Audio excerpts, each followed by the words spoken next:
Hello, hello. What's up? Hi, I'm back. We're live again.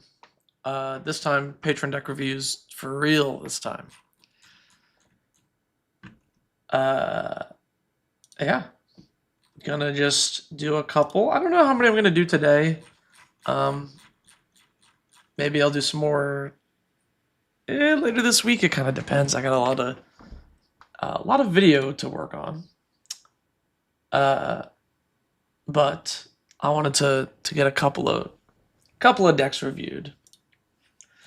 So just real quick, if you want your deck to be reviewed like this on stream, it's part of the Patreon. It's a Patreon perk. Yeah, there are a lot of interesting looking lists today. I did see somebody in the chat said that they were hoping their Magda lists gets picked. I don't see a Magda deck submitted, so if you didn't put it in the thread, I have no idea where it is.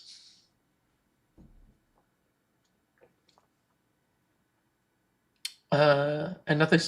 Yes, the stream works this time. Okay, look, my OBS. I have these these restream things to like mix the Twitch and YouTube chat. And I closed one of these tabs and I could not figure out how to reopen it. But for whatever reason, the stream information tab, when I click update titles here, it just doesn't work. And I didn't know why. I don't know. It was just being dumb.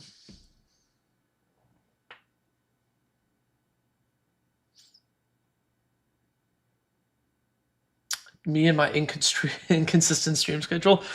I want to stream Mondays and Tuesdays at like this time is my like idea. That's my goal. It's my goal. And then it just doesn't work. To be fair, this month I was gone. So I was just out of the country, so I was traveling. You took my idea and you're building Kaho Manamo Historian. Hell yeah. Anyway, let's get into the first deck. You know, I shouldn't be yapping too much. Okay, so this opened in the wrong window. Please go here. Thank you.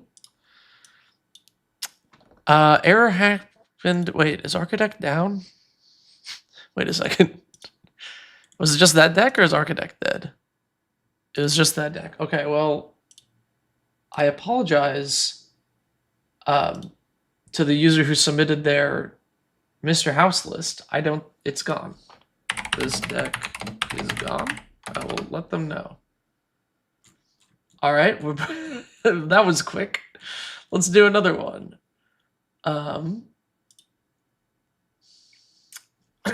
Okay, this user Foxel had a this is a creature only deck with one assault suit. Okay. The issue being that the gimmick completely falls apart without the commander. Looking for some potential sub-themes or packages that could help the deck still function even if the commander is hated out. Neat.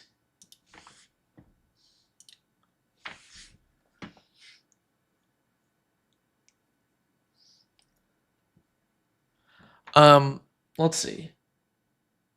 You're about to order your first custom EDH deck, heavily inspired by my Tawanos list? Hell yeah. I love Tawanos. I think I want to make a video talking about that deck, but I just haven't figured out how to do that. Okay, so this commander is quite interesting. So this commander is cool. It's a 5-mana 5/5 with the massive downside of you can't cast non-creature spells. Huge downside. But upside is whenever you tap a land for mana, you add 1 mana of any type that land produced. So this is a mana doubler in the command zone, which is awesome. Like, that's crazy. All my homies hate the stack. That's funny. So I think this is cool as like a gimmick. and actually, I'm going to be talking about gimmick decks in an upcoming video very soon. The problem with gimmick decks is, well, they're a gimmick. You couldn't imagine not casting non-creature spells? I know.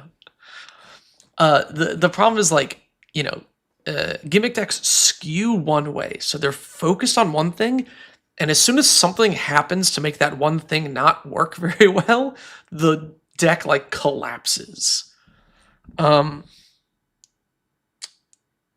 So I think one of the easiest sub-themes to add to a deck like this, and one that you already kind of have a little bit of, is just simply landfall. You already have one landfall card here. You have Loot, which isn't a landfall card technically, or it doesn't have landfall, but it cares about the number of lands you have. And obviously Gruul landfall is like a relatively easy thing to put together.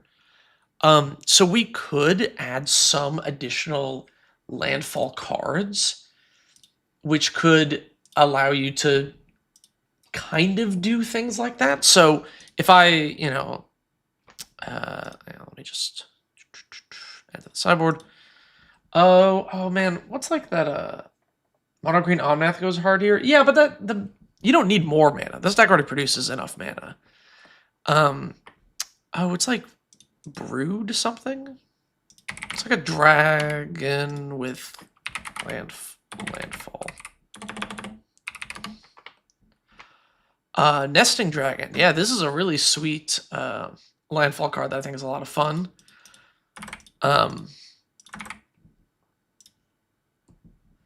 By the way, I guess I forgot to mention it. Cards in the sideboard are things that I recommend adding to the deck. Cards in the maybe board are things I recommend cutting. But you can add stuff like Nesting Dragon, which is like a pretty fun card, and the little doodads that you make with it are flying dudes with fire breathing. It's actually a mana outlet for your commander. When you have a bunch of excess red mana, you go, okay, cool. Let me just like slam, a bunch of red mana into one of these dorky flyers and just hit my opponent. Yo, what up, Guru? You're on vacation? Hell yeah, dude. Oh, okay, catch you later, loaf.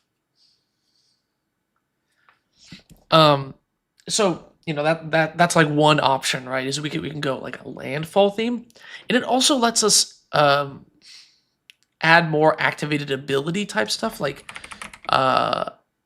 Mina and then Wildborn is an activated ability, lets you bounce lands. Activated abilities are really sweet in a deck like this, because you just make a lot of mana, right? But activated ability is not the same thing as an instant or sorcery, so you can still use the mana for that. I'm trying to think of Twister. It's like something Twister. Living Twister. Yeah. Living Twister is another sweet thing to do with like excess lands. And there's lots of creatures that help you use activated abilities to like loop lands back to hand. I think Groundskeeper is another thing here. So this lets you like return basics from your graveyard to your hand, and then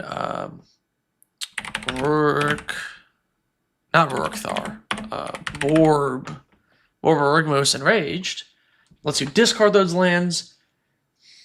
How do you submit a deck? In the Discord, there's a thread under... there's a Discord channel called Deck Doctor, and then under that, there is Deck Doctor for whatever month it is. In this case, November, and then that's where it gets submitted. And it's on my Patreon Discord, so...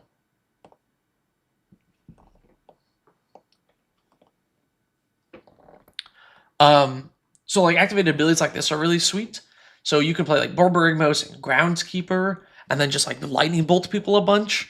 And then when you double your mana, you can actually utilize this, and it's all part of the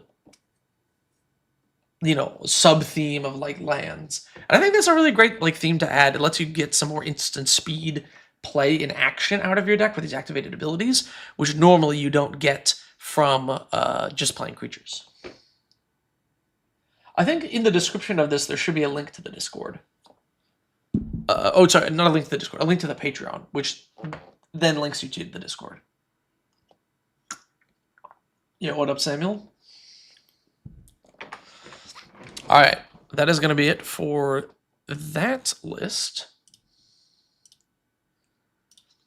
Let's do another one. I make sure I want to do someone who hasn't I didn't do before. I realized I did Foxel's list last month too. I don't think I've done this person's list. What do we got here? This is an Arcades the Strategist list, and they said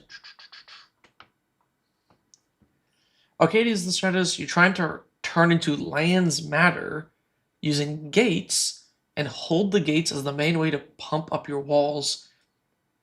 Oh, interesting. Finishing with Akroma's Will / Memorial. I also have Mace's End as a backup strategy if Arcades is dealt with. Trying to make it more viable for bracket 3 seems a little slow, having trouble consistently deploying lands. Any suggestions to make the deck stronger or more consistent would be greatly appreciated. What is this card that you use? Hold the gates. Hold the gates. Creatures you control get +0/+1 for each gate you control and have vigilance. That's very funny. That's cool.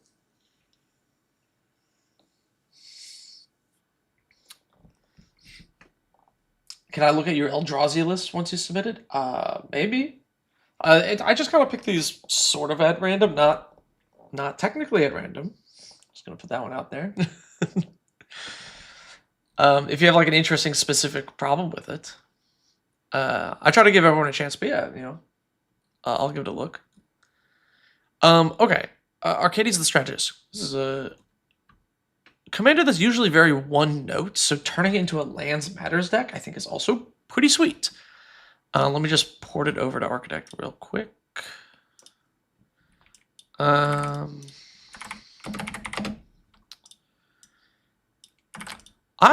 remember I had a friend build Arcades when Arcades first came out. And it's like a fine deck. You know, it's very if you just build walls, it kind of does its thing, and that's like sort of it. Which is fine.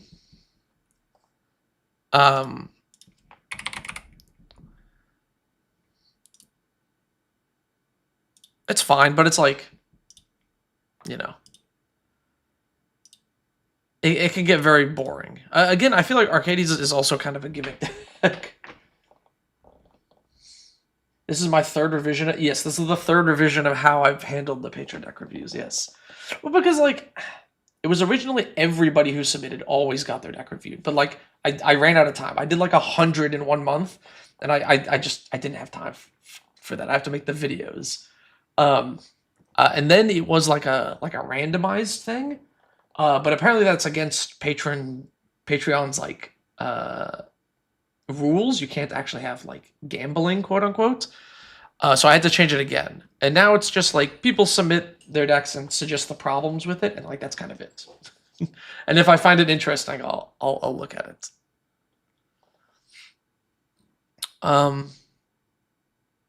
Okay, so now we're looking at this list, and we got the Maze's End, we got all the gates. Classic, we have all of this random wall crap. How do we make this more consistent and stronger? Because you feel like the list just isn't quite there. And I think it's going to come down to speeding up the deck a little bit, which often comes in the form of trimming a few of the win more big cards. So like Reshape the Earth, don't get me wrong, this is a funny card.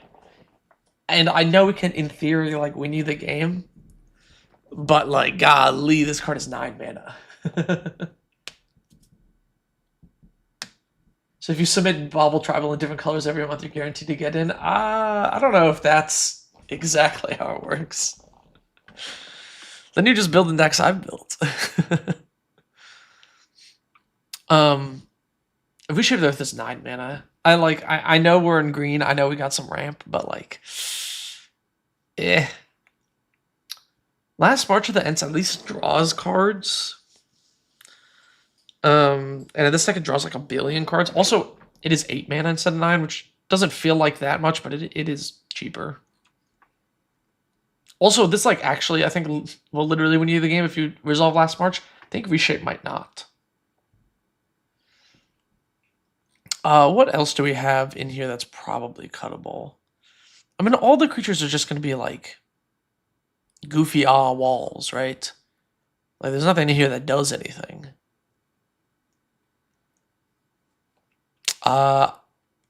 Chroma's Memorial also feels maybe a bit. When what it is 7 mana? I'm gonna maybe board that for now. Well, I'll think about it. Flawless Maneuver, Fierce Guardianship, Eureka Moment. Draw 2 cards. You may put a land from your hand onto the battlefield. Sure. Man, it feels bad that crop rotation's a game changer. Where's Deck Doctor? You joined the Discord. Should be in the deck submissions category. Is that what they're called on? No, they're called on this.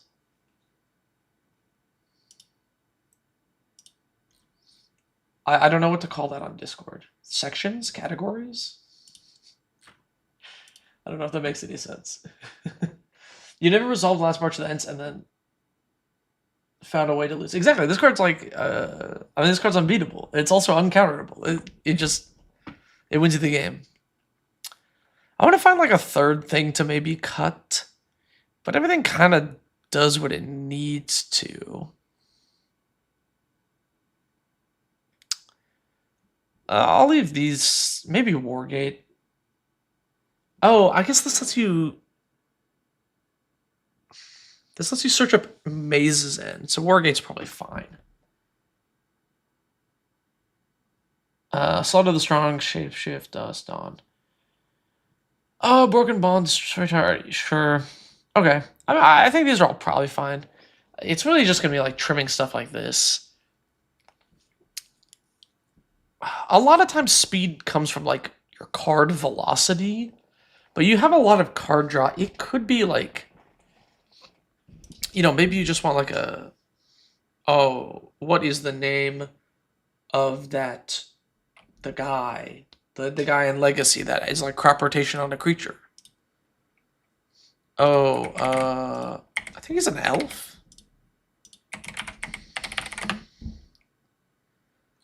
I'll find it. Yeah, Elvish Reclaimer. Yeah, something like this. An Elvish Reclaimer could be a good way to up your consistency a tad.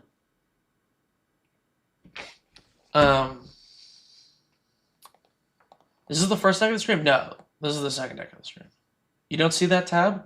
Oh, did you join as a tier 1 patron? Because like if you go to the Patreon, it'll explain what each tier gets you. 1 is just Discord access. It's not the deck review stuff. Now the Reliquary. Yeah, that's another good one.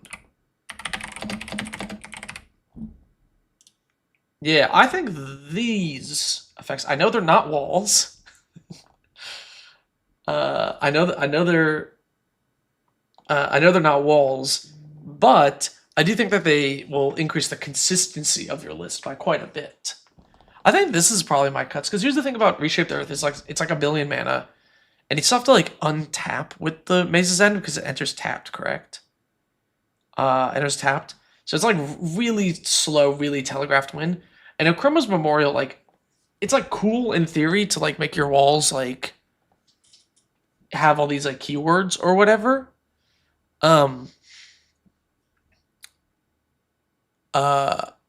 But it doesn't actually do the thing that like Arcades does, where like it lets your walls attack or whatever.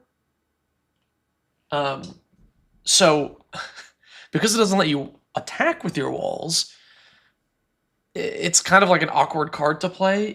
You have to play it after you already have your Arcades out and you already have walls in play, and then at that point it also doesn't do anything for the other win. So I think it's just kind of awkward. Those are the changes I would make.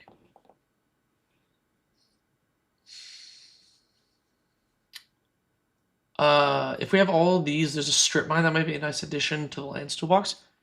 You know what? That's actually very true. Yeah, strip mine could be a cool strip mine. I usually don't recommend cards that cost more than $10. So if you really want a ghost, well, I forgot how to spell quarter. A ghost quarter works as well. Just if you really need to get rid of that guy's cradle or something.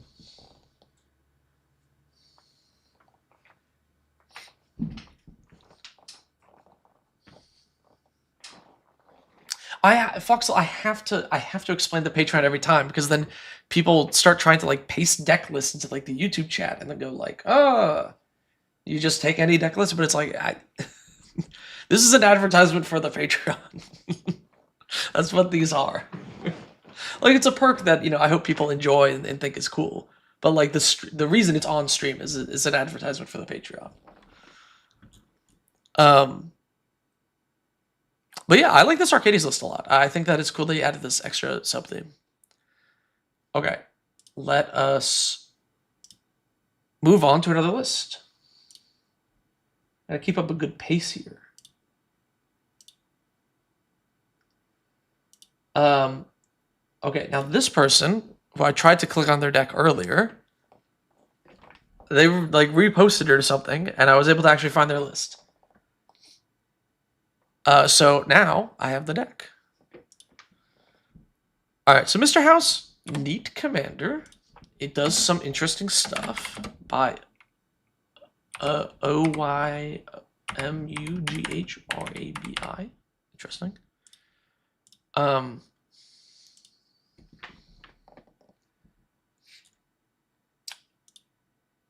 Okay, now what they said about this is they're trying to fix their Dr. House deck, aim for bracket 3, maybe even higher than bracket 3 if that's possible. I would say you should decide that.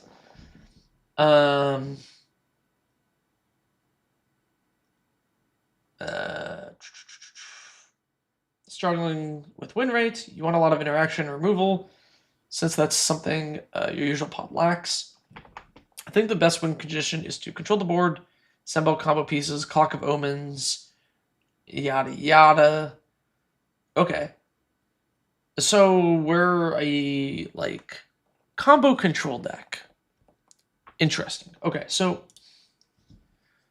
can you paste your cube into chat for Deck Doctor? Yeah, that's definitely just paste 5 billion cards into the chat.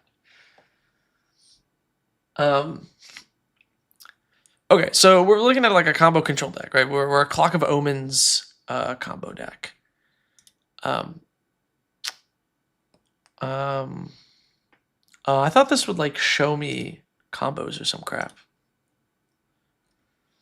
And then we have like Pitiless Plunderer loops, I believe. Or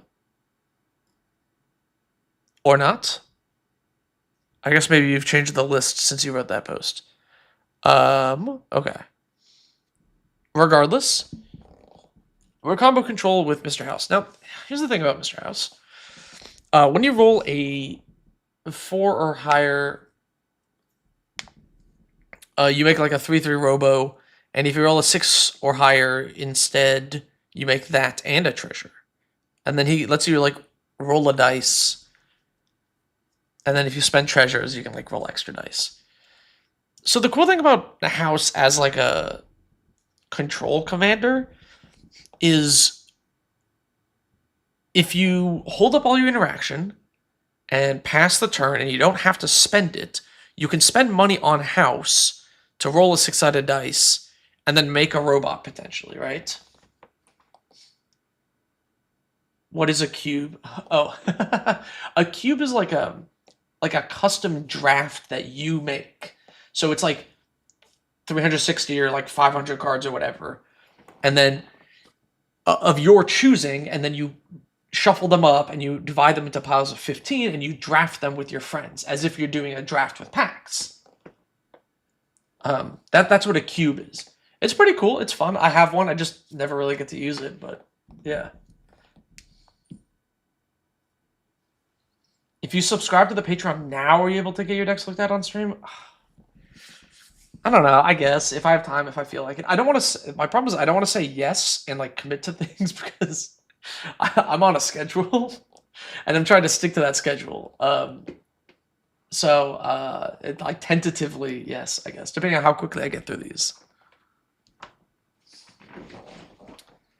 But yes, Cube is basically just a custom box of cards for repeated drafts. It's cool. I do recommend making one if you can get your friends together for it.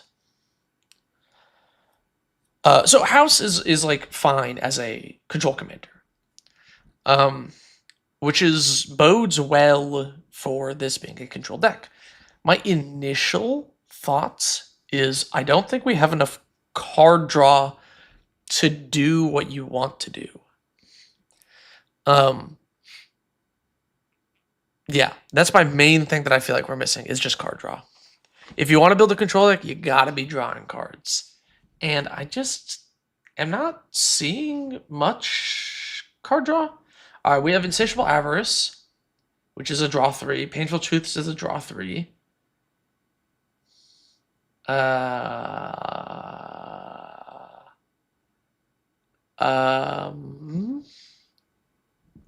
Is that it? Is that actually it?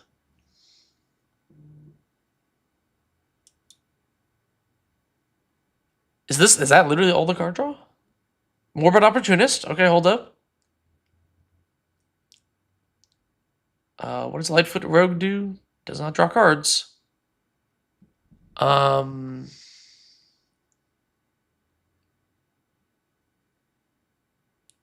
Braids draws cards. Vexing Puzzle Box does not draw cards. Okay. Eidolon, 5. Okay. We have 5 pieces of card draw. And only like 3 of those are like repeatable engines, because Painful Truths and Insatiable Avarice is just one-off draw. Oh, no, we have Takasa's Welcome. I missed Takasa's Welcome. And Terrakitta's Talent. All right, we're at 7. Oh, ow. I hit my hand on the desk. 7, cool. Braids, doesn't that only work with the commander? The main advance up, you may sacrifice an artifact, enchantment, or land, or planeswalker. If you do, you may sacrifice a permanent that shares a card type with it. Oh, each opponent may sacrifice that. They lose 2 life and you draw a card? No, this should be able to... You can sacrifice, like, random Garbo artifacts that you make out of your Nuka-Cola vending machine. I think that still works. Regardless, whatever. For a control deck, you need more card draw. That's the bottom line, is we need more card draw. Now, there are a few ways to go about this. Now, don't tell 3-3 Elk this, but you can just play Phyrexian Arena. You can play Visions of Phyrexia. You can play I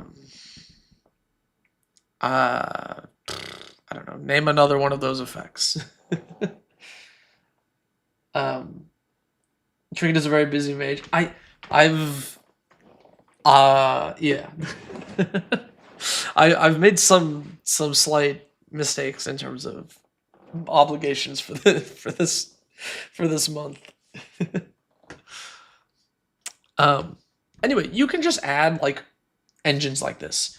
And the beauty of these cards is if you're a control deck and you're trying to make the game go late, is that, you know, they'll draw you a lot of cards. Requiem Monolith? I don't even know this card. Until end of turn, target creature gains whenever this creature is dealt damage, you may draw that many cards and lose that much life. That creature's controller may have this artifact deal 1 damage to it.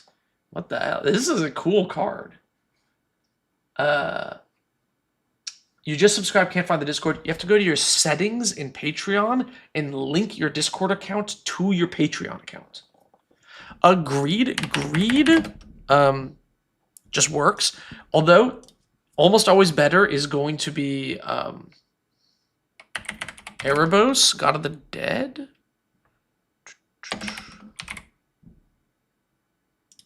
Although, obviously, Erebos is way more expensive monetarily than Greed. But Erebos is usually better. I know it's 2 mana compared to the 1. But the additional effects are pretty great. And the fact that it can be a 5/7 beater is pretty sweet. Howling Mine is funny. If we had more ways to tap it, I would say yes. But Howling Mine is card disadvantage, right? Because you only draw 1 card and your opponents each collectively draw 3. Not good for a control deck. Really bad for a control deck. You never want your opponents to have more resources if you're a control deck. That's like really bad. Oh yeah, the last ride. There we go. I forgot this card existed. Yeah, last ride, bonus points, because it is a vehicle, is pretty sweet. It is 3 mana to draw a card, which I guess is like even worse. But it is an artifact, which is useful for other artifact synergies in this deck. Anyway, some number of additional engines that will repeatedly draw cards or repeatedly get advantage is pretty great. And it doesn't even have to be any of these. I really like Jaxus. Jaxus, if you are making a copy of something like a Morbid Opportunist and then you double... Morbid Opportunist and you double draw, or if you make a copy of Imperial Recruiter which tutors something, and then when the copy dies you draw another card. It's like, it's so awesome. It's such good value. Yeah, Jaxus is pretty sweet. Palantir of Ornithopter. Oh man.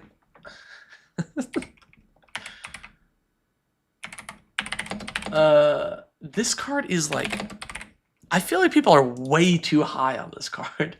Like, I never want to buy it for like 20 bucks or whatever the hell it's going for. Because it's so overpriced. Like, it is better than Phyrexian Arena, don't get me wrong. Like, I agree, it's probably better. But, like, I don't know. I wish it just always drew the card. I don't even know if it's better than Phyrexian Arena. I take that back. Phyrexian Arena draws you cards for sure. This will sometimes not draw you many cards, and that's annoying. Yeah, I think you need more card draw in this deck, basically. It is like my big... I think you have removal. I think you have interaction. Now, what do you cut for some amount of card draw? You know, that's going to depend a little bit on what you like want from the list. You could replace some of the one-off card draw like Deadly Dispute, although, you know, maybe you don't want to do that. If you want to lean more towards the combo, then your Mirkwood Bats isn't relevant, right? If you're a dedicated combo deck, who cares about Mirkwood Bats? Oh, I pinged them for 5. Yahoo, you were going to ping them for infinity, so this doesn't matter either.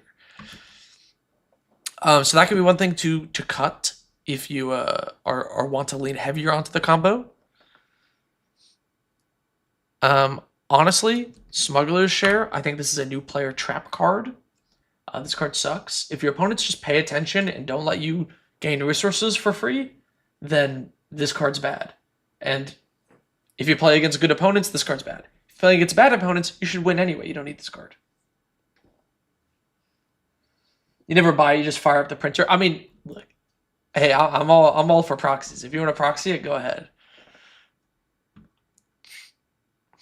I think maybe those are some of my cuts. Other things, you could just cut the mana rocks. Like, our curve isn't like super high. I don't really know. You know, like our Caramanch's map, I think is kind of jank and slow. It's another thing that your opponents could just play around. I'd replace some amount of these with just more card draw engines. Lets you play that draw-go control plan a little bit better. Alrighty. Moving on. Also, thank you to that user for posting their deck, because whatever version they had originally got deleted. Here's that Magda list someone mentioned at the very start of stream.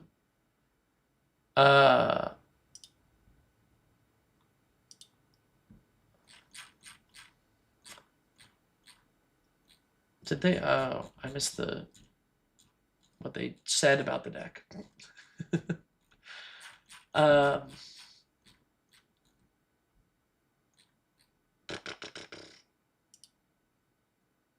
They said, you want a toolbox stacks list so that you can combo off and win, and fetch up things to stop up someone else's attempt. Still have around 10 cards you're considering for the deck. Not sure if you need to go in at this point. You can burn people out with Realm Scorcher Hellkite by looping through your deck. Okay. This is odd, I suppose. Should you wait for December to post the deck list? You can... every month you're a patron, you can post every single month. So if I don't get to it here, you can just post again in December, and I'll try and get to it in December. So Magda is kind of funny as a casual commander deck. Because in my mind, I always think of Magda as the cEDH list. And you can just intentionally not have the best combos and then play it not as the cEDH list, right? You know, so that's always a reasonable thing to do. To me, it always seems a little funny. Balin's Tomb? Oh, that's just Ancient Tomb, isn't it?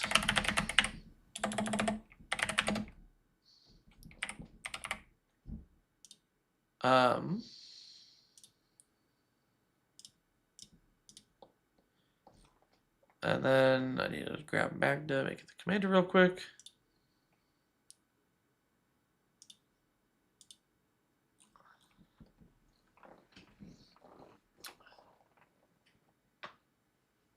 This is not a cEDH list. No, I don't think this is the cEDH list. So you submitted to 33 Elk and he recommended you. Oh, interesting. Okay, well, I'm glad you're here intentionally. Oh, sorry, you're the person who made the deck. Oh, so you are trying to play this for cEDH specifically. Oh, okay, sorry. I didn't understand fully. Oh, okay. Interesting.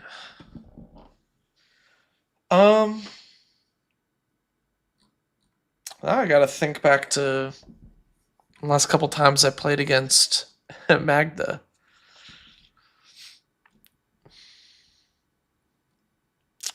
Is there anything that's specific in this list that is different than the like stock cEDH list?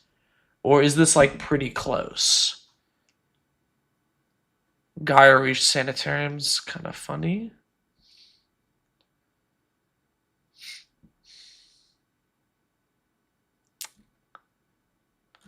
I'm just gonna put some initial ideas.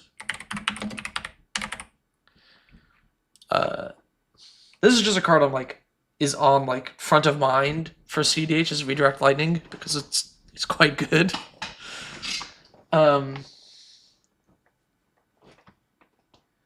Twin Shot Sniper is usually suspect for literal kill condition because it's not fully dead card like Altar of the Brood.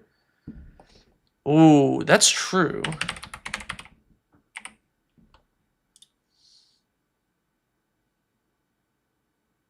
I guess that is technically better than Altar of the Brood.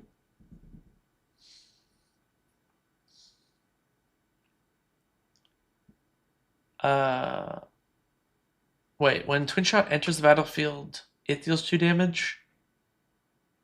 Discard deals 2 damage to any target. Wait, how do you use this as the finisher? My big differences are the dragons, and your mill out plan is slightly different. Yeah, I was gonna say Altar is interesting. So I actually last time I played against Magda, I lost to this crazy line, which was Ancient Copper Dragon, Lightning Greaves, where they Lightning Grieved me. They used Magda to get Ancient Copper Dragon at Lightning Greaves, and then Ancient Copper Dragon to get more artifacts to like. It was weird because with Greaves in play, you only need one Magda activation, and then statistically you should win with Ancient Copper Dragon, which is kind of interesting. You opt for the Realm Scorcher plan. It's less pieces if needed. Oh. Realm Scorcher. Deal 1 damage to any target. Oh, okay. Sure. Yeah, that's probably better than Twin Shot. I kind of like that better than Twin Shot. These are just initial thoughts here. Man, Altar of the Brood, I kind of agree, is like so dead. It's like worse than dead because it fuels other people's it fuels other people's underworld breaches, which is like really bad.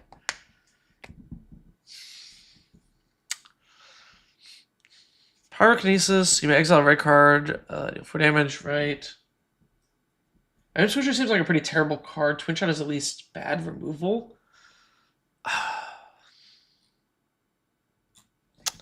Oh man, this is like the fun part about cEDH deck building is there's so many like little inconsistencies and bits here.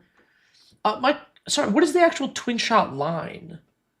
Twin Shot requires Walking Throne for copying the Twin Shot trigger. This isn't even a dwarf. Do you have to turn this into a dwarf? Gonna go eat lunch. Oh, catch you later. I guess I'm not familiar with what this line is. I've never seen that. Let's go to EDH top 16 for a second. Let's look at some Magda lists. Magda.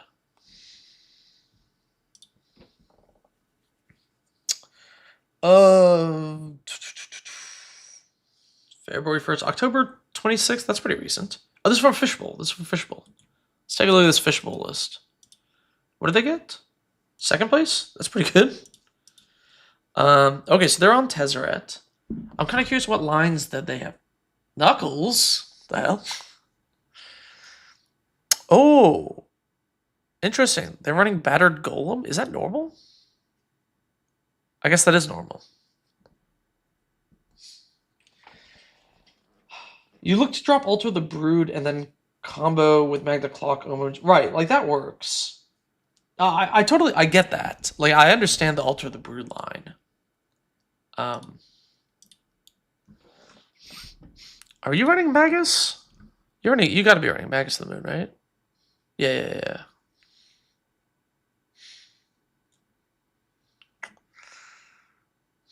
There's a card called Enslaved Dwarf. Targeting is haste. Cast into the fire. Cast deals 1 damage to each of up to 2 targets, and then can exile an artifact. That is interesting. Battered Golem is fun. You make it a dwarf and untaps itself. Yeah.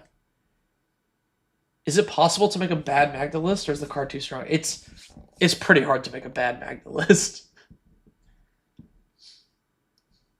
Used to run Grinding Station Ultra Spot. I don't think that's like much better. Card of the Great Creator is actually pretty neat. I kind of like that. What dragons is this guy on? Oh, he's on Twin Shot Sniper. And then once he needs more good cheap dwarves, you're probably going to get a lot more dwarves in the Hobbit set. Galvanic Blast, Bottle Cap. You're on Winter Orb, which is kind of wild. Winter Orb kind of sucks booty in cEDH. I guess it's like good against the Thrasios list, though. I don't know.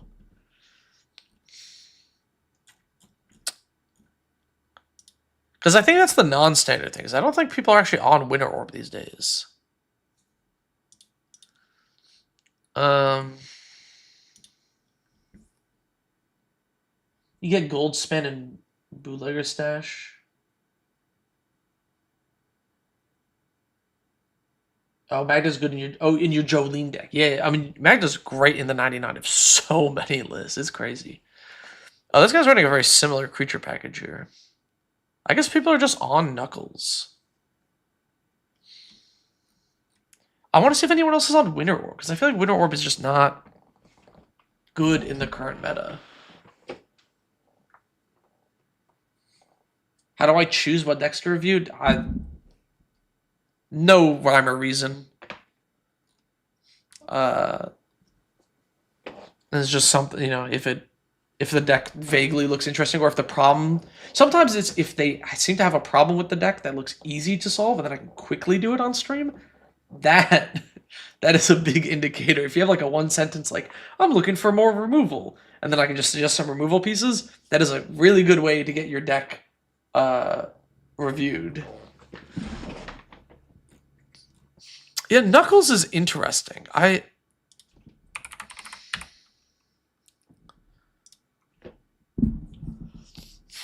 It does have haste, right? So if you think about it, if you just cast it and attack a person with no creatures, which is easy to do in cEDH, it only costs 2 mana because Double Strike makes 2 treasures, right? So it's functionally a 2 mana card a lot of the time.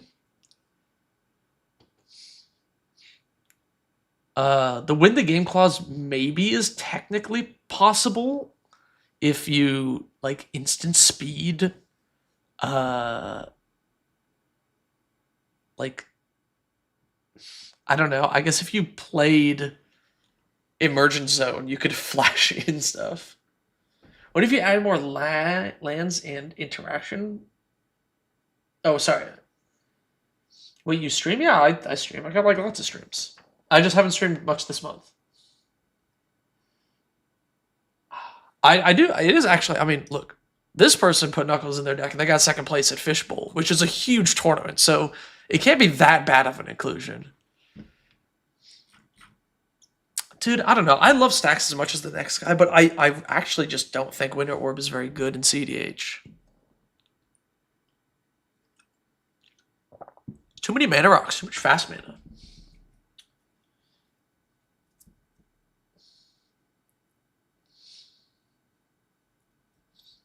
Is this bracket 2? yeah, but this is bracket 2.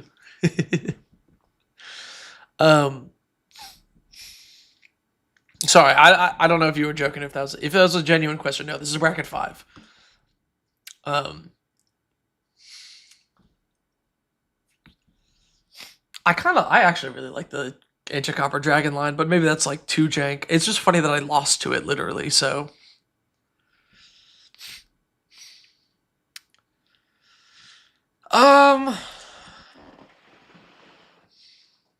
Okay, here's what I'm gonna say.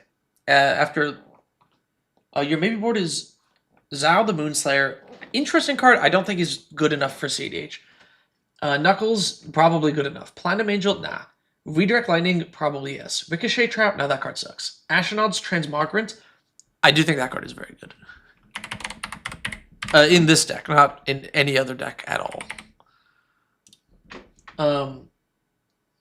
Grafdigger's Cage, Grinding Station, Temple Bell.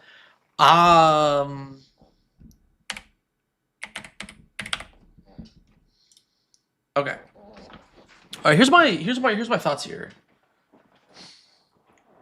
I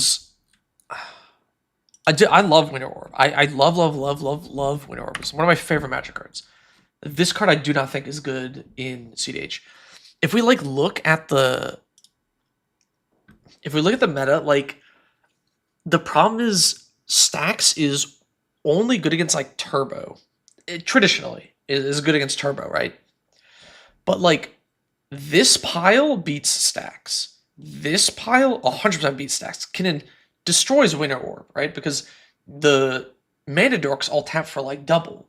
So they don't care about untapping. They only had 1 land to play anyway. They have 100 mana off of mana dork, so that doesn't matter. This also is like pretty good against stacks. They just untap their Gaia's Cradle and still have 100 mana. Tymna is again just good against stacks. So like stacks is like weak to like the 4 most popular decks in the meta. It's like fine against this, and I think it's more fine against this because it doesn't use as many like dorks as like some of these lists do. But like other than that, I feel like Winter Orb is just not a good card in the current meta. All things said and done, and I feel like I want to say the same thing about Torpor Orb. Like I know it stops like Oracle, but it doesn't do a lot against many other lists. I don't know. Are other people playing Torpor Orb? I guess they are. I don't know. I find Torpor Orb a little frustrating. I think right now, Grafdigger's Cage stonks are really up in cEDH. It's like Grafdigger's Cage is so money because everybody is on Underworld Breach. Breach. And if you can play this card and not be a Breach deck, that is so gas for you, you know? You got out from under a Winter Orb with a Dauntless Dismantler and a Collector Oof the other day with Kinnan. Felt like you were on top of the world. Yeah. You do run a lot of random silver bullets. I mean, that's the benefit of Magda, right? Is you get to play all these like goofy silver bullets. All right, I'll say Ancient Copper Dragon is funny, and Lightning Greaves is funny, but we probably don't need it. Ashnod's Transmogrant, maybe you don't need now that you have some better options. I think that was more of a hot card pre-Roaming Throne. I would honestly... Oh, man. What's another cut?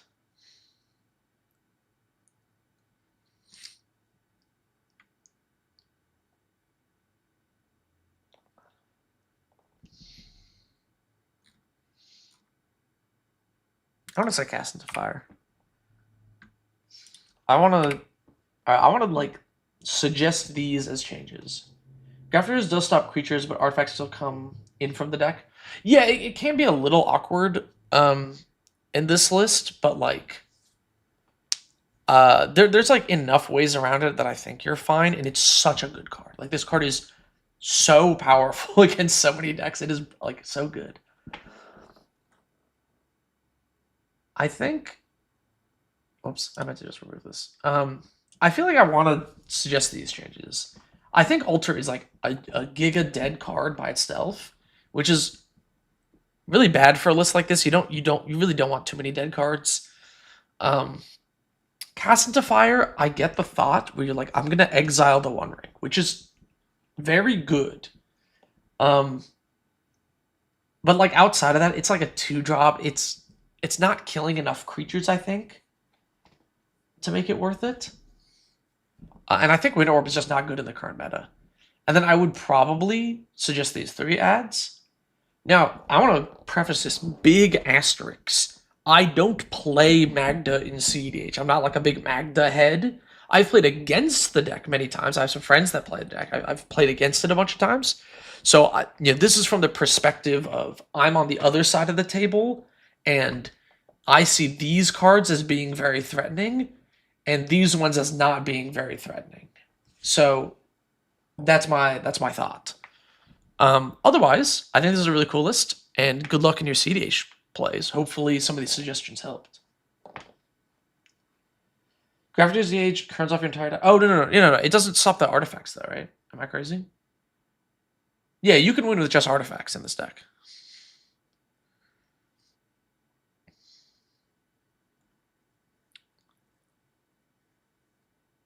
Can the other lists later?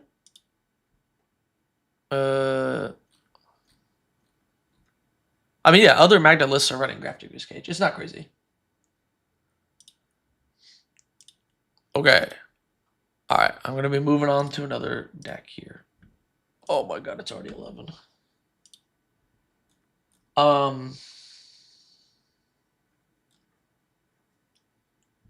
Okay, let's look at some lists. this is your first deck, and you're new to the game, you wanted to upgrade the Limit Break Precon for Final Fantasy to work better in your pod, mostly plays bracket 3. Been struggling a lot with getting Tifa and Lightning Army of One on the field to last long enough to get a combat step before they are wide with bigger creatures, like with an Urza artifact deck. Interesting. So Tifa is a commander that I've played against, I think, once. And if I recall correctly, that person like died on turn 4. It was really funny. And they didn't play the game. So I've actually never seen this card cast, even though I've technically played a full game against it.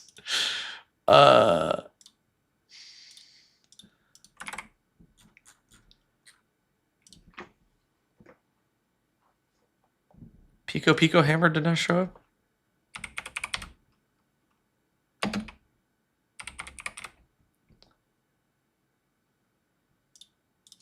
Is it because it's a reskin?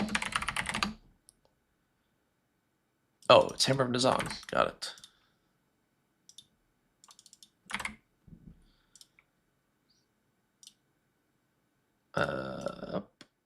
Okay. I love cEDH. cEDH is super fun. It's awesome. I would check it out. Am I sad High Tide got banned in Pauper? Not really. I'm like kind of, but you know, they always said it was going to be an experiment to test out it, and you know, don't be surprised if it gets banned again. So it was kind of expected, to be honest. Okay, so this user said they're struggling with actually getting this to survive long enough to actually like attack and like do the thing. This has melee, and whenever one or more creatures you control power 7 or greater, bonk someone, you untap, and you get an extra combat phase. Very cool. So what do you do when you have your deck that can do stuff like play Lightning Army of One and play Tifa and then like explode your opponents a billion times over, right?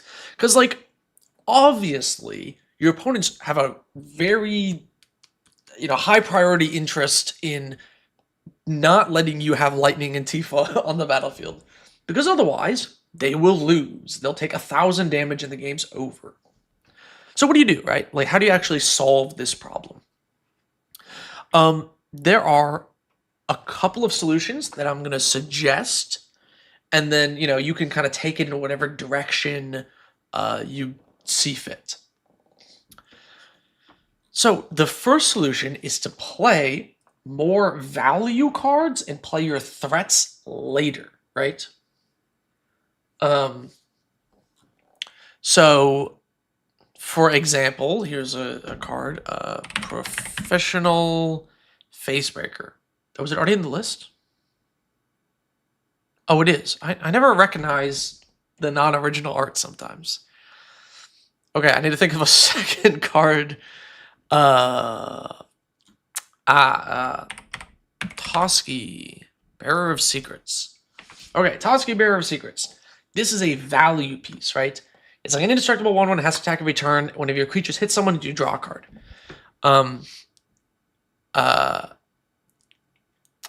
This is a piece that like sets you up.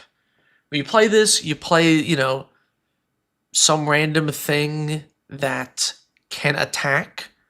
I don't know. I guess Professional Facebreaker has Menace. Some other stuff that attacks and gets value. You know what? Toski. Let's find some examples. This is one of the best uses of EDH Rec, is if you want something similar, you find the card. If it's a commander, search for it as a card. And maybe we can find some other things that, you know, trigger on combat or dealing damage in some capacity that fulfills a similar role. Oh, here we go. Cutsil, boom. We found something. And this works with all of your equipment, right? Because whenever more creatures you control deals damage, if its power is greater than its base power, which your equipment will do, you get to draw a card. That's a good one right there. We can't play Cold Ice Selkie, but that would be another example. So cards like this, these things are gonna early game. You draw cards. Yeah, exactly. Someone else in chat mentioned it, right? You play Tifa as a finisher, not a commander that needs to be turboed out. This is like a big mistake players do all the time is they go, I'm going to play the thing that's going to kill you next turn. Then your opponents go, oh, I'm going to die next turn. I need to kill your commander. So playing some of these more value card draw pieces early game and holding back on Tifa is a good way to do that. Or, alternatively, Vines of Vastwood. We can play stuff like this. It's 1 green, target creature can't be the target of spells or abilities your opponents control this turn. Great, lets you dodge removal. And then if you play a 2nd green, you can also give the creature +4/+4, which is quite good in this deck. And you can just play cards like Vines of Vastwood that will, help you protect your commander. We're also in red, so the new redirect lightning works, or is it Bolt Bend? Is this the one? Yeah, Bolt Bend, which also got reprinted. It costs 3 less to cast if you control a creature with power 4 or greater. Hint, hint, Tifa has power 4. And it lets you redirect a spell. This is another great way to dodge removal. And redirection spells are really good at dodging removal because they're 2-for-1s. Not only do you get to say, hey, Swords of Plowshares doesn't hit my commander, it's going to hit your commander, and then their commander gets removed. So adding more protection like that is a really great way to help keep your stuff. Now, keep in mind, you can't just jam out Tifa as soon as you have 4 mana. You're going to have to wait till you have 5 mana so you can play Tifa and hold up Bolt Bend to survive to your turn to actually get in the attack. But stuff like that also kind of works. Those are like the 2 options, right? Is you just play more protection, or you add more card draw, play more value, play a little bit slower, and then try and kill your opponents after they've used some of their removal. Oh, Timely Malfunction. Yeah, another great card.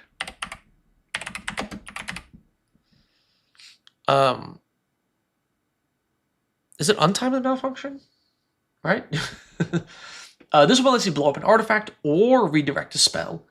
Or 1 or 2 target creatures can't block this turn, which is also pretty sweet.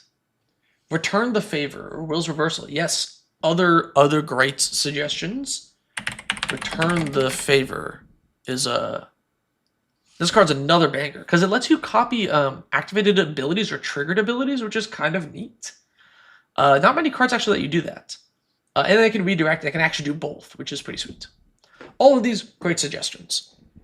What are we cutting? I'm going to just say it.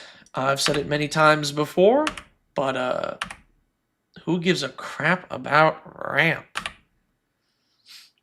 Ramp is an interesting thing in Commander, but I don't think it's necessary in every deck, and I don't think it's necessary in this one. Because, yeah, you could ramp on turn 2, right? You play a Nature's Lore on turn 2. Great. And then what? On turn 3, if you want to play a Commander's Plate, you kind of just had excess mana. You could have done that on 3 anyway. It lets you kind of cast a 4-drop on 3, and then the Commander's Plate the next turn. But if you're casting Tifa on 4, and it's dying all the time, then this isn't helping you either. So it's less useful than it initially seems in a deck like this. So that's one thing. It's just kind of an easy cut. You can just cut the ramp and just play more. Instead of ramping, you play your creature 1 turn earlier and then attack, I mean, lots of people are. I gotta get rid of this bot 1 second. Get out of here. I mean, if you build a ramp deck, that is different. But, let's look at our curve here. Honestly, we have nothing that's 7 mana or higher. This is all 3 drops. Well, what are we ramping into? It's fairly easy to just play a 2-drop on 2 into a 3-drop on 3 into a 4-drop on 4 in this list. We just don't really need the ramp, you know? Yeah, I think those are all my suggestions. I hope that helps you out. All right, moving on. Next list. Mythical Winota the 99 is funny. It is. Now you have me wondering, is it the right ratio? It's probably fine, right? Oh wait, is Winota not in here? You're just suggesting Winota. There's too many humans, I think, right?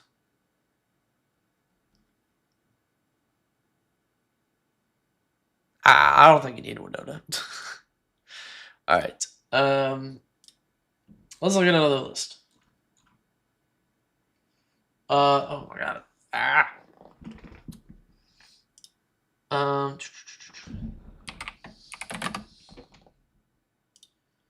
All right, sure. I'll look at this Eldrazi list. Wait, you didn't write what your problem with this list is.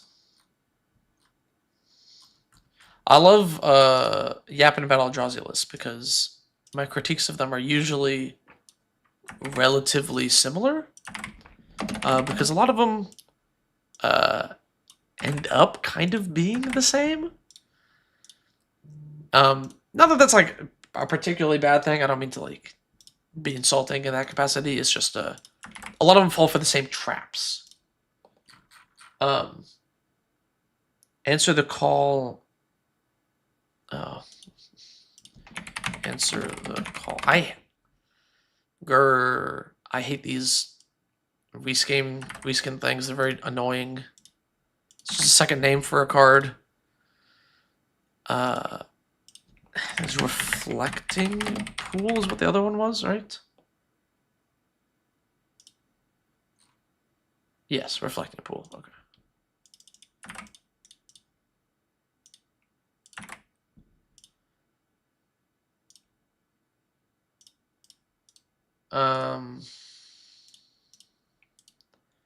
So Commander's Ululek. Sure. More lands or interaction. No, it's usually just a cutback on win more cards. Oh,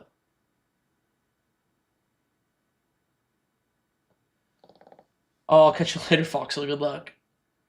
Wait, what is Winota? And yes, everything's a human.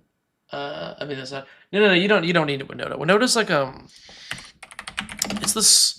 It's just a card that's whenever a non-human attacks, you look at the top 6, you put a human into the battlefield tapped, which is very cool. This is a very powerful card, an extremely powerful Magic the Gathering card. Not quite cEDH playable anymore, but it was once. It's a very good card. You need like a real mix of humans and non-humans. It's not necessary. Okay, why all of the talismans? I think the talismans make sense in this because this deck is functionally a 6-color deck, right?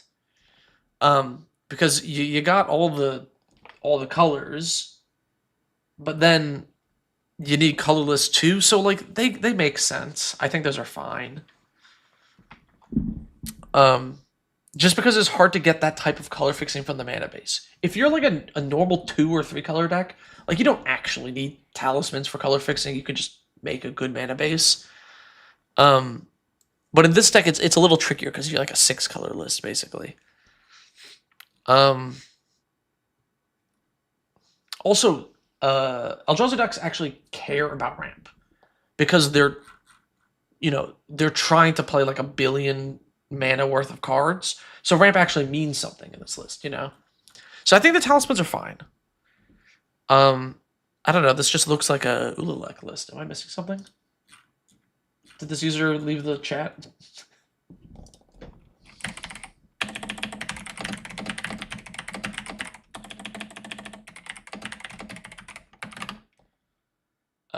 They were in the chat earlier. Maybe I missed something in this description. Ramp, draw cards, big Eldrazi. I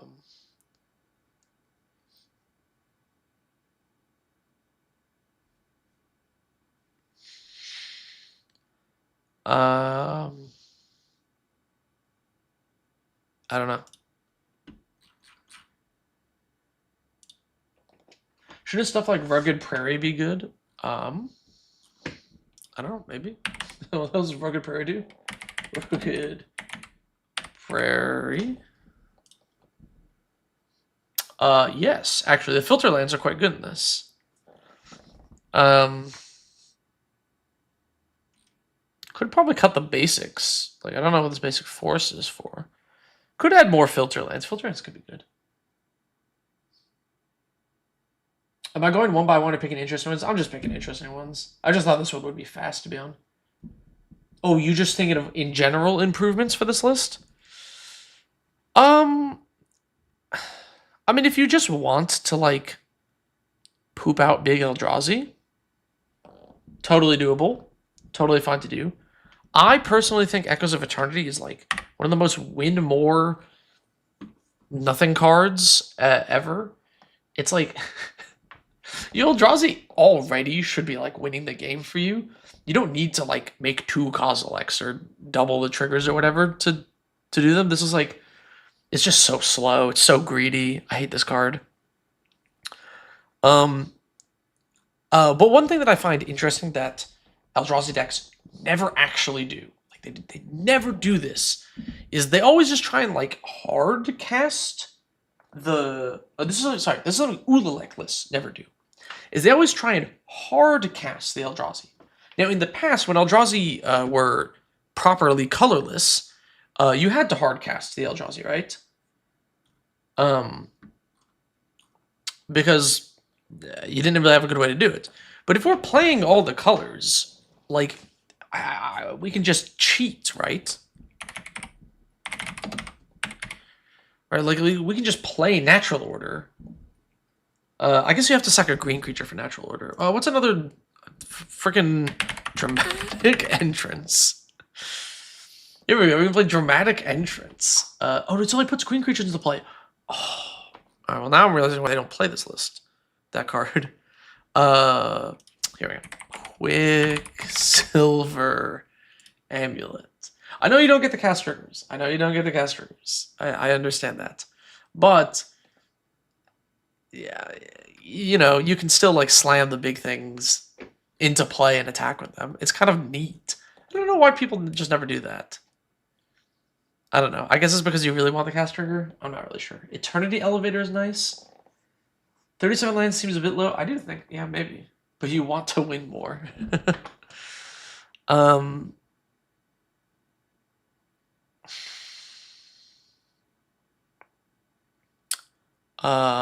actually kind of surprised you don't have a what's the green enchantment that just makes a Scion? I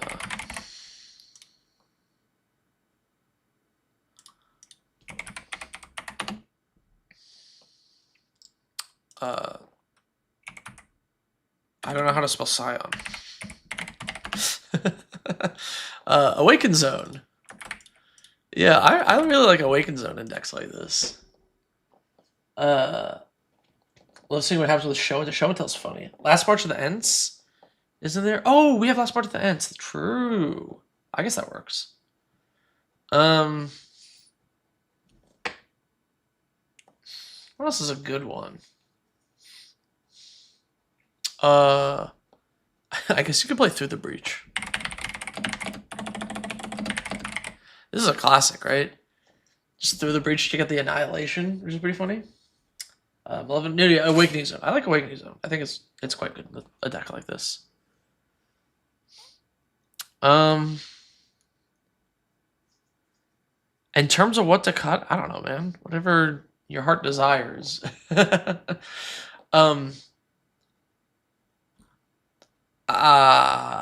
You can see I'm at a loss for words a little bit here, just because, like, I don't know. This looks like every other Ulalek list I've ever seen. Again, I'm very sorry about that. It's not like that's not meant as like an insult or anything. It's just, I don't know. I don't know what you would add or change. Like, you could add free counterspells if you really wanted. Fierce.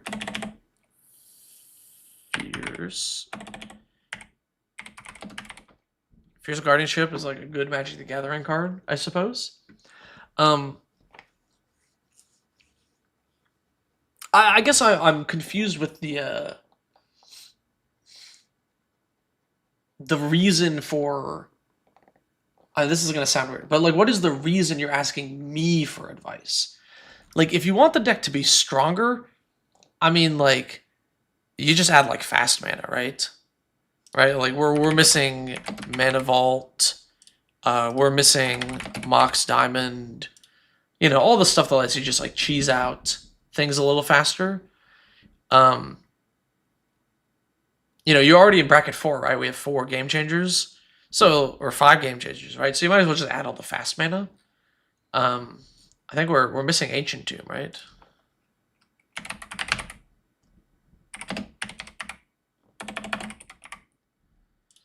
We're missing Ancient Tomb. You know, just put more like mana and speed it up. But if you're not interested in like adding a sub theme, if you're not interested in adding an additional restriction, and you purely just want to like poop out Eldrazi like as fast as you can, as hard as you can, the answer is just going to be like fast mana. It doesn't even have to be like fast mana, fast mana. I guess Grid Monolith is fast mana, but you can add Basalt, Monolith. What I will say is, if for whatever reason you find that this deck is not satisfying to you in some capacity, you should think about like what direction you wish to push it beyond power level, because like this is a fairly high power level Eldrazi list. I mean, you know, is it going to be like a bracket 4 stacks deck? No, you're going to get smoked as soon as your lands get blown up. But like, you know, if that's not your goal, then, you know, I honestly, I always cut Mystic Remora from casual lists because like there's a lot more creatures, which makes it like way worse. I guess there's one other cut. You could add more interaction if you wanted to make it more control-y. I'm actually surprised there's no Kozilek's command.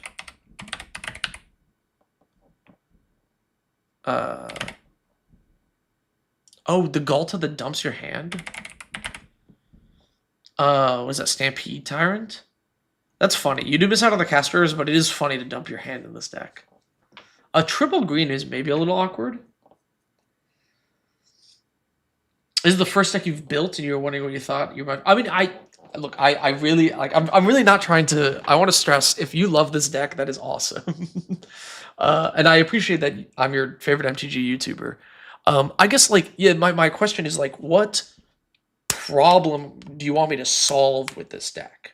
Like, what is your problem? You know, because ultimately, here's the thing: at the end of the day, at the end of the fucking day, if you play the deck and you have fun, you don't need to change anything. It doesn't matter what card gets printed that could go in the deck. It doesn't matter what cards, you know, change or whatever. If you're having fun, it's the only thing that matters. So yeah, if you want to power up the deck, yeah, just more fast mana, really. Free interactions really good too. I would probably avoid Pact of Negation because the double blue might be tricky to hit. But just like fast mana to power things out more. It is kind of funny to add like Through the Breach and Galta. I don't know how good those are. I mean, Through the Breach is probably fine. And like in terms of cuts, you could add, like, if you're just adding more fast mana, you could cut some of the utility ones. Like Spawn Gang Commander is like fine. It's funny. Like, I get it. It is a meme, but it is also double red, and you're not really very red, and it's like kind of mid. So yeah, you know, I had a Kozilek's command. This card does slap. This card's crazy. This card's so good.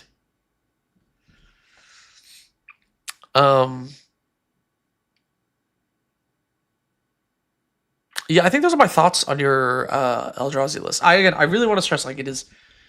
Even if this deck is not my personal cup of tea, I am happy if you like the deck. And I think there's a lot to love about playing really big, dumb, huge mega creatures, which is always fun. I mean, I played Tron in Modern for years, so I've cast Ulamog that Ceaseless Hunger like 100 times. Like, don't get me wrong, I love this card. It's just a, you know,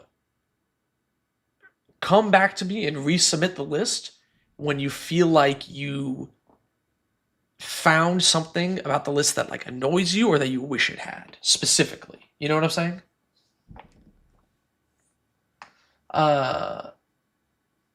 You're playing against a bunch of pinging damage. You stole in your pods. Love some suggestions. I mean, if things are pinging you down slowly, the answer is life gain. Just go to Scryfall, type in extort, and pick any Magic the Gathering card here, if you're in the colors, obviously. And then you go, okay, I'm gonna gain like even this 1/4 defender, it'll gain you a bajillion life over the course of the game. It doesn't even have to be anything crazy.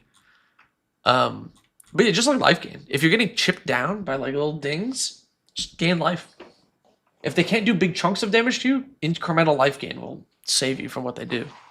That's how you beat Y'shtola. Sometimes you miss land drops and you get rolled. I mean, the real answer to that is just more lands. Which I could see you honestly just trimming a few of the things. Like Forsaken Monument is kind of Winmori as well. Just for a land. But this gives you mana too. I don't know. Maybe you get rid of like...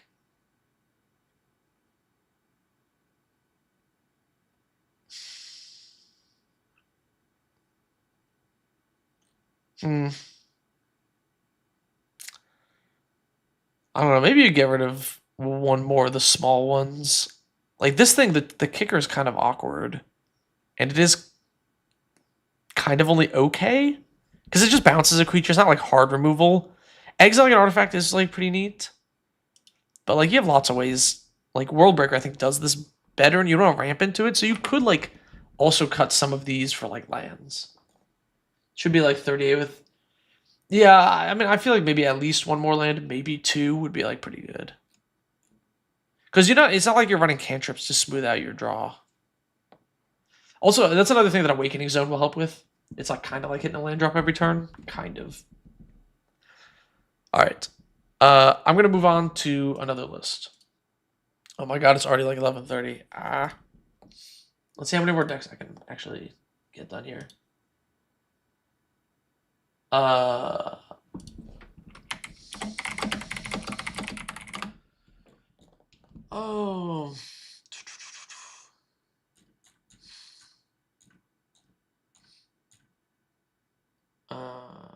Okay.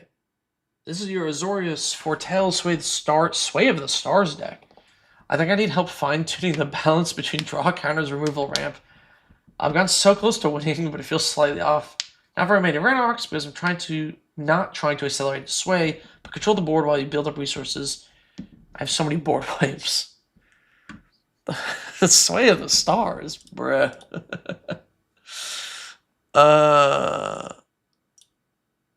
Okay.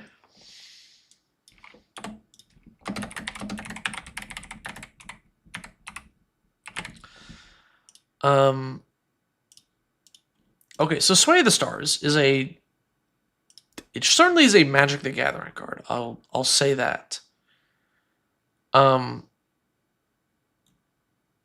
Where's this?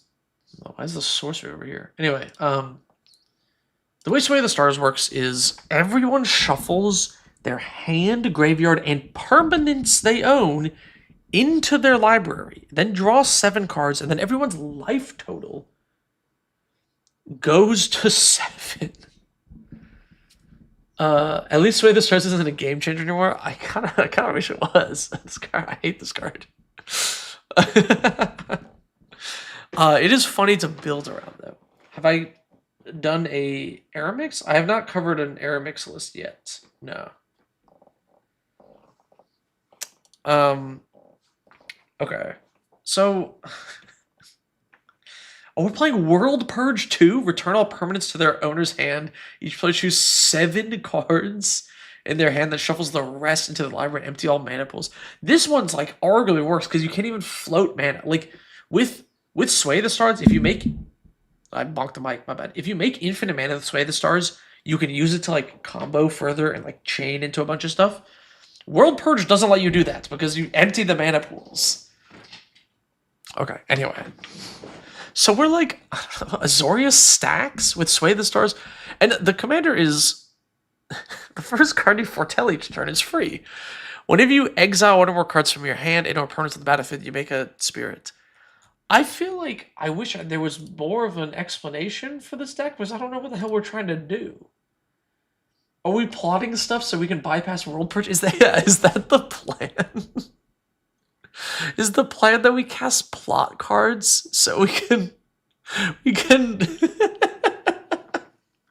This is so stupid. Like, this deck slaps. This is so funny. Oh man. This is really funny. Okay. So plot is a mechanic where you put the card face down in exile, right? No Jeskai, so they can't also World Fight, is true. So plot is, right, you cast it for the plot cost, you exile it face down, and then you can cast it at sorcery speed on a later turn for free. So we're piecing the the deck together, right? Is you plot a bunch of cards, you sway the start, so everybody's permanents are gone, and then you go, haha, I have my Jin of Doom's Fall and my and my Lone Shark, which is 7 power. And Sway the Start sets everyone's life total to 7. So then you go, oh, plot is face up. It's not even face down. Awesome. I mean, you know, whatever. I don't know what they're going to do about you plotting this face up. So, and then you go, cool. It's 7 power. Your life total is at 7. I'll bonk you and then take you out of the game. And you go around the table and you do that.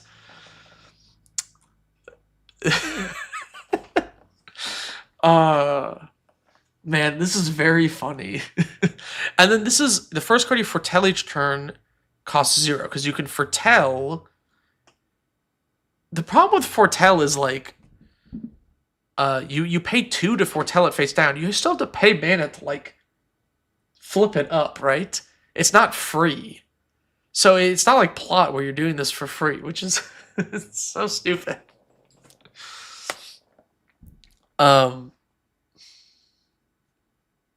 Pretty much just fix foretell.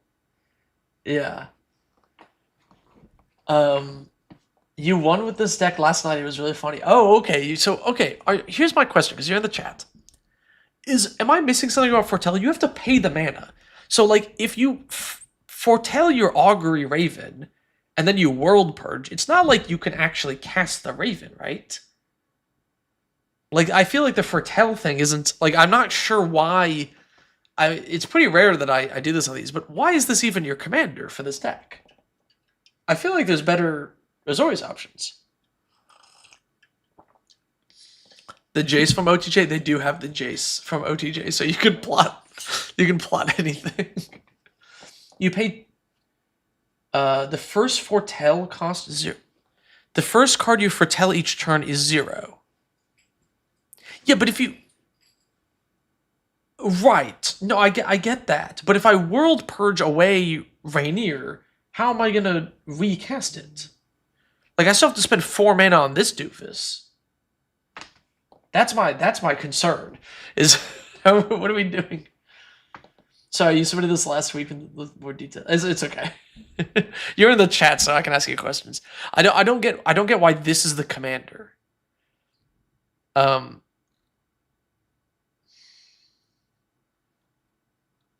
It also puts the cards into exile face down for free, but doesn't cast them for free.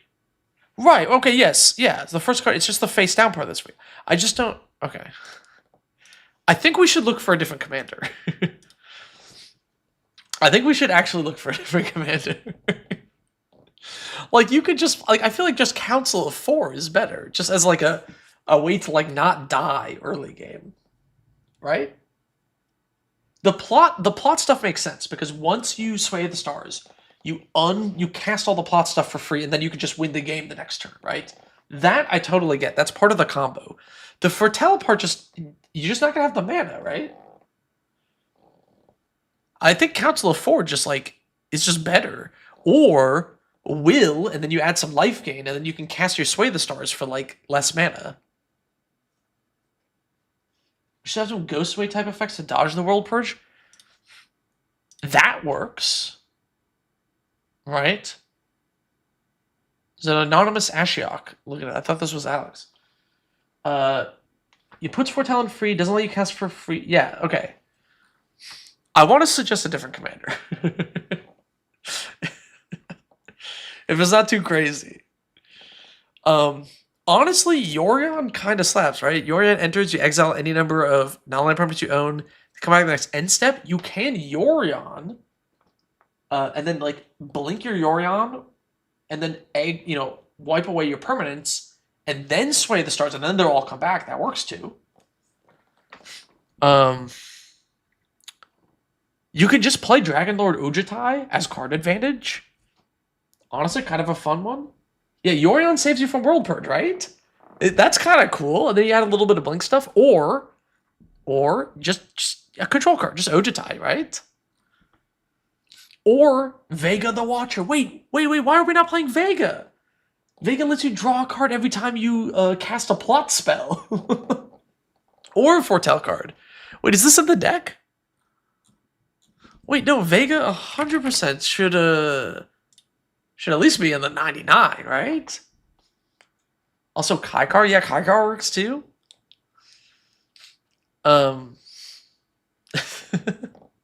This deck is so funny. It makes me happy. I love this. If you don't mind, I want to use this deck as an example in an upcoming video. O-rings, but that's kind of removal. Oh, wait, no, this is kind of goated, right? Okay, you can Oblivion Ring your own commander. And then Foretell cards are more likely to use before you wipe everything. Right, so you're just playing them so you're just playing this plus Foretell cards as the control aspect. It's not actually part of the World Purge plan, which is like fine, I suppose. It doesn't feel like a very good control plan. I do like the Oblivion Ring idea as removal. Although if you use it on your opponent's stuff, then they would have a blocker after the Sway of the Stars. So it's something to think about. I am hesitant to play cards like Grand Arbiter. And the reason is we're not actually a full stacks deck, and we're trying to be a control deck that doesn't die early game, and this makes people want to kill you. You get the spirits even from plotting, makes trump blockers. I mean, I guess that's okay. I don't know. Is that not...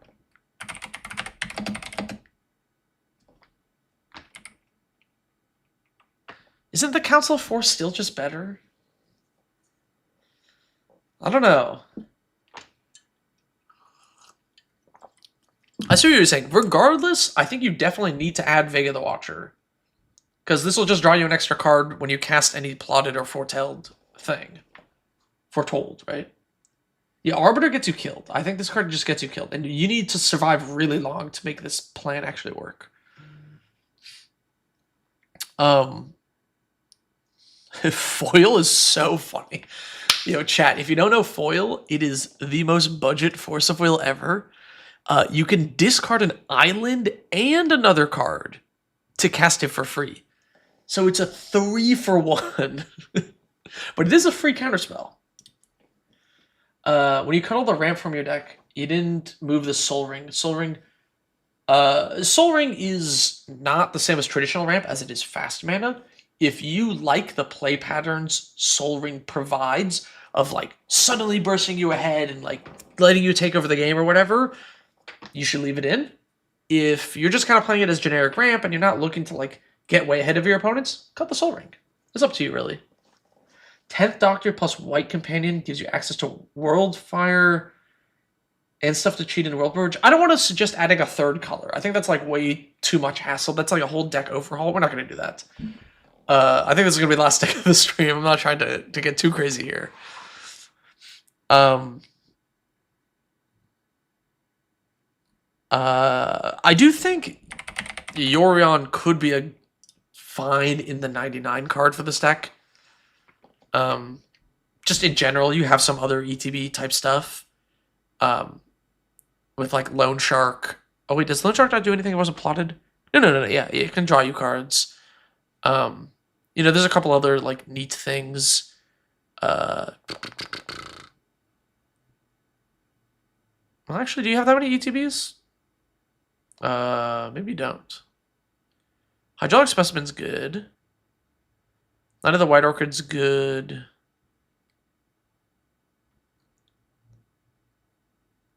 I guess maybe you don't. Maybe Yorion is only a commander option.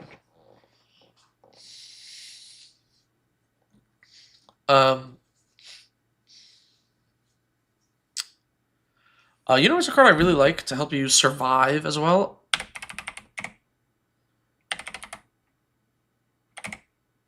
Illusionist Bracers. This card slaps. No, not Illusionist Bracers. What? Illusionist Gambit. This like removes all creatures from combat, and then there's another combat, and then those creatures have to attack, and they can't attack you that combat, which is pretty sweet. Wait, there are creatures? Yeah, there are creatures that foretell. Is this all the good plot cards? Are there other plot cards that like that we're missing? Is this all the good ones? I say good in air quotes.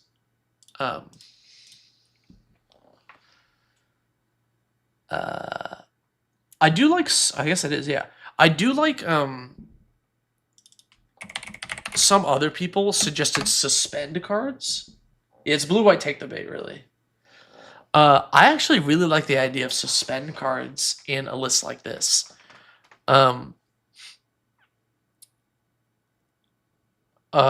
Because you can, suspend a creature for like a bunch or whatever. Suspend 9 or something early game with like a Deep Sea Kraken. And then it'll eventually come down and like win the game, right? This card's cool, I think that's pretty fun. Suspend is awesome, good theme as well. Yeah, I think Suspend is pretty fun.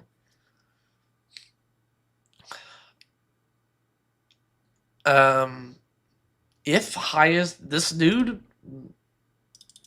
he's got Suspend 4 for like 2 mana. You can probably at some point in the game like spare the 2 mana and then set up for a win. He's a 3/5. He'll get through that 7 life kinda. This deck is so stupid. I love it. Let's look at a few other cuts potentially. I really don't like cut a deal in control decks. We're not really a politics deck, and once people know what you're doing, they're gonna try to pressure you a little bit more. So giving them cards to pressure you with is a bit tricky.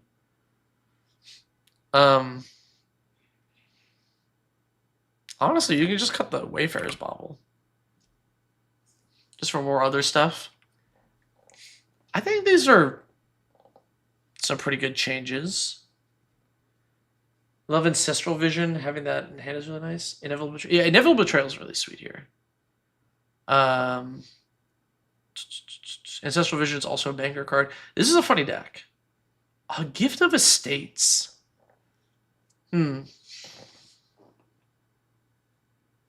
It's not bad.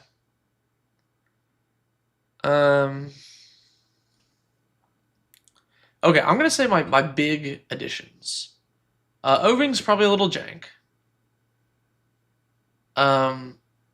Council 4 is just like a potential commander option. Oh, you got works to several minutes behind. Hey, don't worry about it.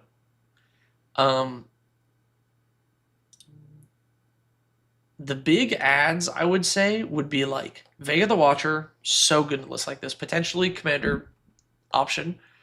Illusionist Gambit is a really fun control card. I love decks like this. Especially because you want people to be low on life if you go for the World Purge plan. And then like maybe some more suspend threats like Deep Sea Kraken could be a cool option. This could be something you could do something like this with Obeka, although then you'd miss out on World Purge because she's not Azorius, so I don't know. I think those are my main suggestions. Potentially changing the commander to like just like Council of 4 or something, and then adding some more suspend cards, but it's fine. Really cool deck. I think this was a really sweet deck. All right, I think that's gonna conclude for this stream. I got to finish up some videos. I would love to talk about this deck in an upcoming video because I think it's very interesting. Yeah, cool list. Actually, like cool use of these cards. Yeah. Anyway, thank you to all my patrons for submitting decks. Again, if you want to do this, you join the Patreon, and then every month I open up like a thread, and you can submit decks, and then I pick ones that I find interesting, and then talk about them on stream. I will be streaming more next week or next month. I guess maybe next week. No travel plans, so hopefully I'll get more streams done. When's the next stream? Ideally, Monday. Like I want to stream like Monday, Tuesdays. Like sometime Monday, Tuesday, Wednesdays at like 10 usually, but like probably Monday or Tuesday is good. Can I recommend a Final Fantasy commander for someone that's very new that could work in bracket 3? I mean, any of them. Any modern set is gonna have like all good options. Here, let's just pick one at random.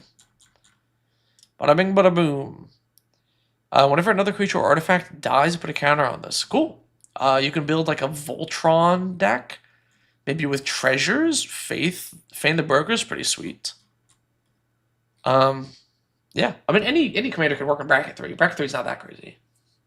Vega doesn't work because she has to be on the field when you start dumping the plot cards early. So it won't be when you sway the stars. Yeah, but Vega works when you just for telecards, like during the mid game. This is like card draw, right? Like I think this is just a good card draw engine. It also works with adventure. It works with it works with. Do you have anything with flashback? Well, if you had a card with flashback, it would work with it. But like as you play, or if you just randomly suspend your inevitable betrayal, it'll like draw you cards. It's like more for like card draw during the game, is what I'm referencing. All right, I think that's it. I will catch everybody later, hopefully next week. Thanks to everybody for tuning in. Oh, and any patrons, if you still have more questions about your deck, you could just like ping me in the Discord.